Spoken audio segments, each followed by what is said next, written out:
নমস্কার বন্ধুরা, তোমরা কেমন আছো? আশা করি সবাই ভালো আছো। তো আজকে আমি একটা কই মাছের রেসিপি তোমাদেরকে দেখাবো। তো এখানে 4টে কই মাছ আছে। প্রথমে নুন হলুদ মাখিয়ে কই মাছটাকে ভেজে নিতে হবে। তো রান্নাটা সাদা তেলেও করতে পারো, সর্ষের তেলেও করতে পারো। তো আমি সাদা তেল দিয়েই করছি। প্রথমে কড়াইতে তেল দিয়ে তেলটা গরম করে নিতে হবে। এবার তেলটা গরম হয়ে গেলে কড়াইয়ের মধ্যে মাছগুলো হালকা ভেজে নিতে হবে। তো তেলটা গরম হয়ে গেছে, এবার আমি কড়াইয়ের মধ্যে মাছগুলো দিয়ে দিলাম। মাছগুলো হালকাভাবে ভেজে নেব।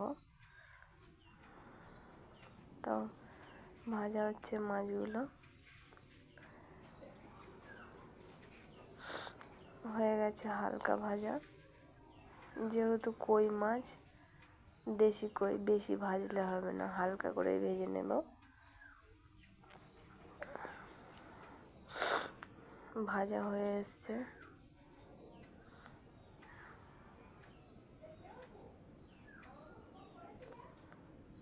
তো আমি ওইদিকে ভাজা হয়ে গেছে মাছটা, এবার তুলে নিলাম। ওদিকে কিছু মশলা বেটে রেখে দিয়েছি, তো ওগুলো তোমাদেরকে দেখানো হয়নি। এবার কড়াইয়ের মধ্যে 2টো তেজপাতা দিয়ে দিলাম, দিয়ে মশলাটা ঢেলে দেবো।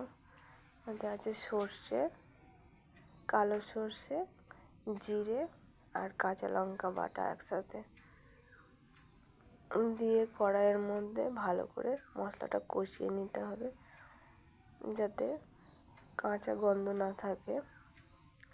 তো মশলাটা যতক্ষণ না তেল ছাড়ে ততক্ষণ কষতে হবে। এবার আমি দিয়ে দেব হলুদ আর একটু লবণ, দিয়ে আর একটু নাড়াচাড়া করে নেব। তো এবার আমি মাছটা ওর মধ্যে দিয়ে দেব।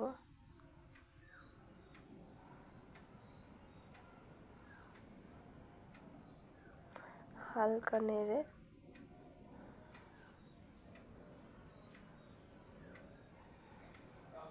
এবার আমি জল ঢেলে দেব। তার মধ্যে 2টো কাঁচা লঙ্কা চিড়ে দিতে হবে। দিয়ে একটু জল দিয়ে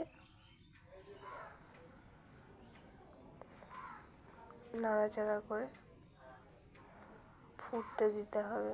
যতক্ষণ না তরকারিটা গাঢ় হয়ে আসে ততক্ষণ তরকারিটা হতে দিতে হবে।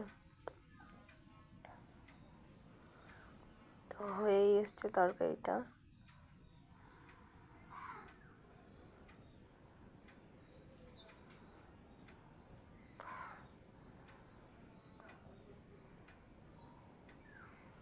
এবার আমি তরকারিটা নামিয়ে নেব। তো হয়ে গেছে একটা নতুন রেসিপি। এইভাবে তোমরা বানিয়ে একবার খেয়ে দেখবে, নিশ্চয়ই ভালো লাগবে।